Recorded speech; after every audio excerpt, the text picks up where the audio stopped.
కాశీ వెళ్ళిన వాళ్ళు గంగాజలాలు పట్టుకుని రామేశ్వరం వెళ్ళాలి.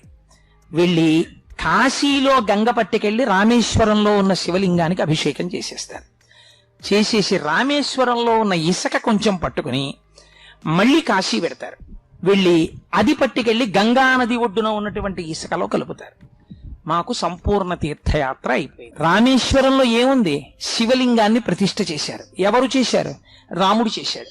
రాముడు ఎందుకు చేశాడు? తనకున్న పాపం పోవడానికి చేశాడు. ఎవరిని ప్రతిష్ఠించాడు? శివలింగాన్ని ప్రతిష్ఠించాడు. అంటే రాముడు గొప్ప, శివుడు గొప్ప? రాముడే ఈశ్వరుడు అయినాడు. కాశీ రామేశ్వరాల మధ్యలో కాశీ వెళ్లి జలం తెచ్చి రామేశ్వరంలో, రామేశ్వరం ఇసుక కాశీ పట్టికెళ్లడంలో సంపూర్ణ యాత్ర అయిందండం వెనకాతల మీరు లోపల పెరగవలసినటువంటి స్థితిని చెప్పింది.